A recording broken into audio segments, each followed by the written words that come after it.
오늘은 7월 9일 목요일입니다. 오늘도 영상으로 예배 참석하시는 우리 모든 성도님들 진심으로 환영하고 축복합니다. 오늘도 기도하고 말씀을 같이 나눠보도록 하겠습니다. 사랑과 은혜가 풍성하신 아버지 하나님, 오늘도 우리에게 하루를 주셔서 감사를 드립니다. 주님은 언제나 우리의 하나님이시고 언제나 찬양받기에 합당하신 주님이심을 믿고 고백하며 찬양합니다. 우리의 찬양을 받아 주시옵소서. 우리 찬양 가운데 임하시고 주님께서 일하여 주시옵소서. 아버지, 오늘은 우리 교회 학교를 위해서 기도합니다. 우리 잽스 주일학교를 신청한 미나와 민우, 그 다음에 시은이와 시우, 그리고 또 아버지 하나님 우리 정수영 집사님의 우리 손녀들, 주님께서 그들에게도 복 주시고 그들이 주일학교에서 잘 교육을 받아서 영어뿐만 아니라 그들의 신앙이 자라고 그들의 삶 가운데 하나님이 그들의 인생의 주인이신 것을 그들이 믿고 그렇게 평생을 건강하게 살아갈 수 있도록 도와주시옵소서. 다니엘과 같은 용기와 지조를, 또한 다윗과 같은 아버지 하나님 그런 담대함과 예배의 마음을, 솔로몬과 같은 지혜를 그들에게 부어주셔서 그들이 잘 자라서 하나님 이 땅의 차세대 지도자들이 될 수 있도록 하나님 도와주시고 인도하여 주시옵소서. 감사드리며 예수님의 이름으로 기도드립니다. 아멘. 네, 오늘은 시편 113편 1절에서 9절 말씀 보도록 하겠습니다. 제 113편. 할렐루야. 여호와의 종들아 찬양하라. 여호와의 이름을 찬양하라. 이제부터 영원까지 여호와의 이름을 찬송할지로다. 해 돋는 데에서부터 해 지는 데에까지 여호와의 이름이 찬양을 받으시리로다. 여호와는 모든 나라보다 높으시며 그의 영광은 하늘보다 높으시도다. 여호와 우리 하나님과 같은 이가 누구리요? 높은 곳에 앉으셨으나 스스로 낮추사 천지를 살피시고 가난한 자를 먼지 더미에서 일으키시며 궁핍한 자를 거름 더미에서 들어세워 지도자들 곧 그의 백성의 지도자들과 함께 세우시며 또 임신하지 못하던 여자를 집에 살게 하사 자녀들을 즐겁게 하는 어머니가 되게 하시는도다. 할렐루야. 네, 시편 113편서부터 118편까지는요 할랄 시편이라고 이야기합니다. 이 뭐냐면 하나님을 찬양하는 시편. 물론 시편 전체가 하나님을 찬양하는 거지만 다른 시편들은 고난 가운데 하나님을 인정하고 탄원하는 고백도 있고 많은 주제들이 있죠. 그런데 이 113편부터 118편까지는 온전히 하나님을 찬양하고 경배하라는 이 할렐루야로 시작을 하는 시편입니다. 그래서 오늘 본문을 통해서 우리가 좀 몇 가지 은혜를 나눠보려고 합니다. 첫 번째는요, 하나님은 온 시대를 총괄해서 또한 공간을 초월해서 찬양받기에 합당하신 주님이십니다. 자, 볼까요? 1절에 하나님을 찬양하라, 여호와의 종들아 여호와의 이름을 찬양하라 이렇게 선포합니다. 그런데 2절은 이제부터 영원토록 여호와의 이름을 찬양하라. 그러니까 지금부터 영원까지, 그러니까 모든 시간을 다 총괄해서 하나님을 찬양하라는 거죠. 해 돋는 데서부터 해 지는 데까지. 돋는 데는 어디예요? 동쪽이죠. 지는 데는 서쪽이죠. 그러니까 동쪽 끝에서 서쪽 끝까지, 다시 말해서 온 땅들아라고 이야기하는 겁니다. 그러니까 하나님을 찬양하는 것은요, 시간을 초월해서 공간을 초월해서 하나님을 찬양해야만 된다는 것입니다. 그 누구도 이 하나님을 찬양해야 되는 이 책임과 목적에서 제외될 수가 없어요. 구원받은 백성들, 하나님을 아는 백성들은 모두 다 하나님을 찬양하라는 것입니다. 찬양은 목회자만의 전유물이 아닙니다. 신앙이 좋다고 여겨지는 그 어느 누구만의 전유물이 아닙니다. 구원받은 모든 백성들이 당연히 해야 될 것이 찬양인 것입니다. 그러니까 우리가 하나님을 인정하고 찬양하는 것만큼은 우리가 서로 욕심을 부려야 돼요. 우리가 세상을 살아가면서 많은 욕심을 부릴 수 있잖아요. 예를 들어서 옆집보다 돈 많이 벌어야지, 옆집보다 내가 더 많이 올라가야지, 또 옆집보다 우리 자식들이 더 잘 되면 좋겠지, 이런 여러 가지 욕심들이 있을 수 있습니다. 그런데요, 저는 가장 건강한 욕심은 뭐냐면요, 내가 하나님을 찬양하리라, 누구보다 하나님을 더 열정적으로 찬양하리라. 저는 이 욕심만큼은 건강하고 좋은 욕심이라고 생각이 듭니다. 모세의 성막이 있었고 다윗의 장막이 있었고 솔로몬의 성전이 있었어요. 그러니까 모세 때는 하나님께서 천막 같은 거죠. 그래서 하나님께서 불기둥과 구름기둥으로 이끌고 나가시면 천막을 부랴부랴 걷어가지고 같이 갔다가 하나님의 불기둥과 구름기둥이 멈추면 그 자리에 하나님의 법궤를 두고 천막으로 그걸 쳤잖아요. 이것을 모세의 성막이라고 이야기하죠. 그러니까 우리가 교회, 성전 이것을 대표하는 몇 가지 예표가 있었는데 우선은 모세 때 있었던 성막, 그 다음에 다윗 때에 성전은 짓지 못했지만 하나님께서 다윗에게 성전을 짓도록 허락하지 않으셨죠.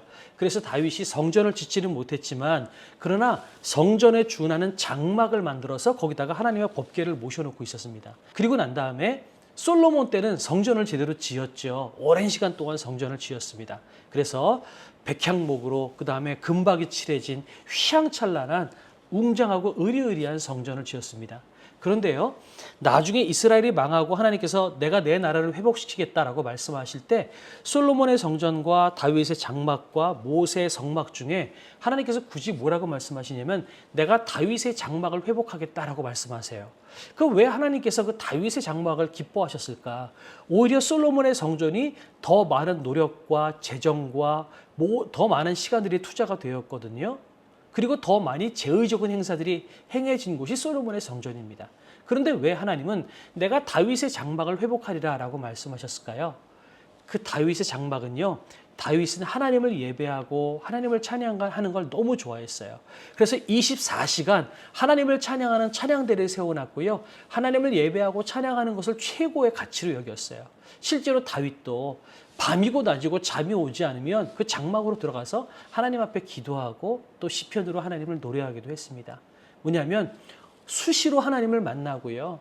하나님 앞에 친밀하게 나아가는 것, 하나님께서 이것을 기뻐하신다는 겁니다. 격식을 차려서 위대하신 우리 아버지 이렇게 나가는 것보다 아빠 나 지금 힘들어요. 아빠 나 지금 배고파요. 이렇게 부모님께 친밀하게 나가서 허물 없이 그렇게 대하고 아버지를 아버지로 대하며 아버지와 친한 관계를 맺어가면서 친하게 살아가는 그런 모습. 여러분 이것을 하나님께서 기뻐하셨다라는 것입니다. 제 얘기를 잠깐 나누면요. 저는 한동안 오랜 시간 동안 아이들을 만나지 못했던 적이 있었어요. 일주일에 한 번씩밖에 못 만났을 때가 있었는데 그땐 그렇게 아이들이 그렇게 보고 싶고 그립더라고요. 근데 여건상 만나지 못할 때가 있었거든요. 근데 그때 일주일에 한 번씩 아이들을 만났을 때 한 3시간 정도 만나서 같이 지낼 수 있는 시간이 있었거든요. 그 1분 1초가 너무 아까워서 정말 아이들하고 친구처럼 지냈어요. 더 많이 장난치고 더 많이 웃고 오히려 오바해서 더 많이 웃고 장난치고 온갖 재밌다고 여겨지는 것들을 같이 했어요. 그 아이들하고 같이 시간을 보내는 것이 아버지로서 그렇게 즐거워요.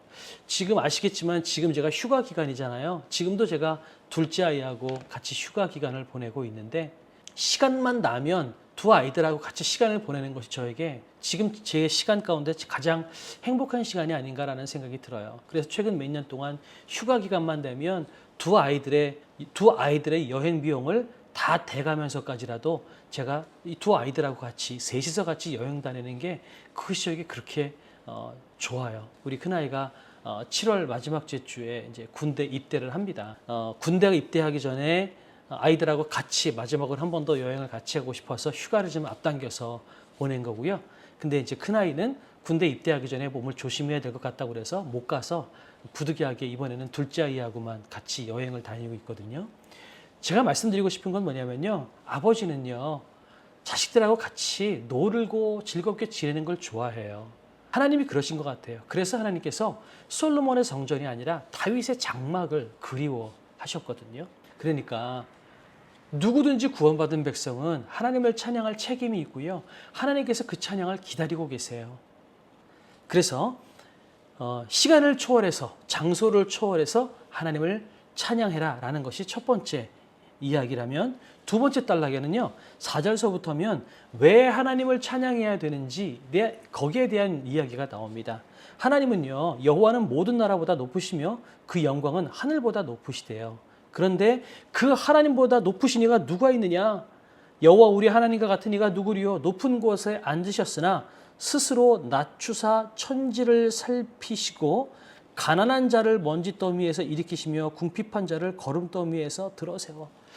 위험 있는 높은 곳에서 선포하시고 그 자리에 계셔도 되지만 낮추셔서 우리와 함께 하시고 계셨다라는 겁니다. 이것이 우리가 그분을 찬양해야 될 이유입니다. 그분은 높은 곳에서 우리의 찬양을 그냥 마치 텔레비전 영화 구경하듯이 우리의 찬양을 듣기를 원하지 않으세요. 그분이 먼저 우리 가운데 내려오셔서 낮추셨고 먼저 우리 가운데에 우리의 죄악을 건지셨고 구원하셨고 우리를 살리셨기 때문에 우리가 마땅히 그분을 찬양할 이유가 된다는 거죠. 그래서 7절부터 보면요. 가난한 자를 먼지 더미에서 일으키시며 궁핍한 자를 거름 더미에서 들어세워 지도자들 곧 그의 백성의 지도자들과 함께 세우시며 임신하지 못하던 여자를 집에 살게 하사 자녀들을 즐겁게 하는 어미가 되게 하시는도다. 저는 7절과 9절이 비슷한 맥락이라고 생각이 들어요. 우리가 처음에 어떤 존재였어요? 먼지 더미에서 지낼 수밖에 없는 가난한 자였잖아요. 그리고 우리는 궁핍한 자였어요. 영적으로 갈급하고 죽을 수밖에 없는 존재였습니다. 그런데 우리를 구원해 주셨어요. 9절에 볼까요?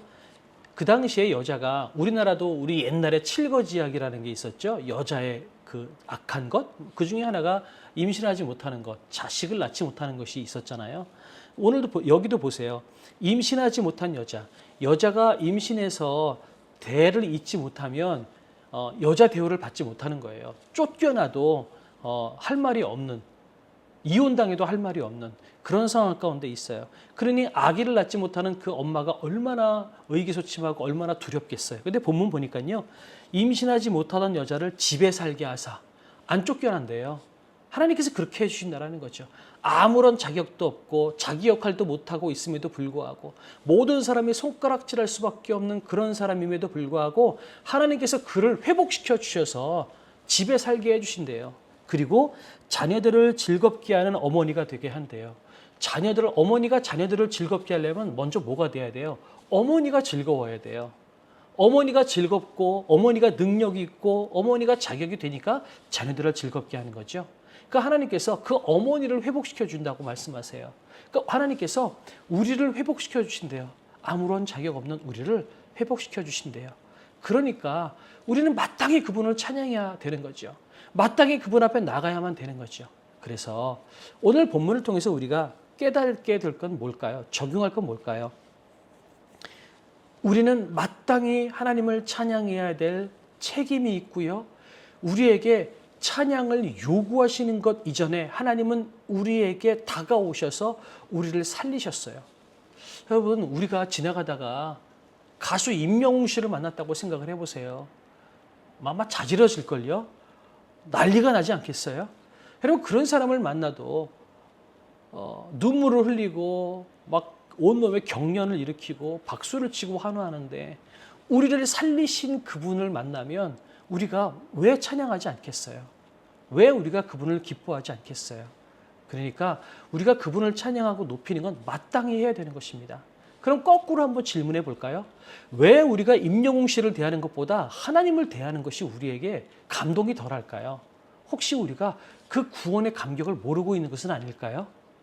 그래서 하나님, 나를 구원하신 그 주님의 사랑이 내 안에 느껴지게 해주십시오. 이것이 우리의 기도 제목이 되었으면 좋겠고요. 또 하나는 그럼 우리가 이 삶 가운데서 무엇을 적용하면 좋을까요?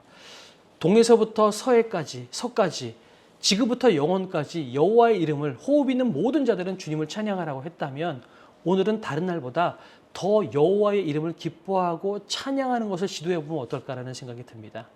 어제보다 더 많이 하나님을 찬양하고 기뻐하면 좋겠어요. 하나님 감사합니다. 주께서 오늘 이렇게 하셨습니다. 적어도 밥을 3끼는 먹으니까 우리 그동안 뭐 할 때마다 제가 삼시세끼 적용해서 3번을 해보자라고 말씀을 드렸잖아요. 근데 오늘은 좀 더 했으면 좋겠어요. 여호와 이름을 찬양할지어다. 호흡 있는 자마다 여호와 이름을 찬양할지어다. 그러니까요. 우리가 오늘은 적어도 5번 이상은 하나님을 인정하고 기뻐하고 찬양했으면 좋겠어요. 아버지, 나 오늘 이거 해주셔서 고마워요. 아버지 때문에 내가 오늘 이렇게 살아요. 아버지 너무 고마워요. 하나님을 기뻐합니다. 하나님을 찬양합니다. 나 너무 즐겁습니다. 우리 그렇게 나의 아버지 되신 그 하나님께 우리가 친밀하게 다가가서 아버지를 기뻐하고 찬양하는 것을 한번 우리가 적용해 보면 좋겠다라는 생각이 듭니다. 그래서 오늘 그렇게 기도하시고요. 오늘 하루도 여러분 승리하시는 여러분의 삶이 되시기를 주님의 이름으로 축복합니다. 기도하겠습니다.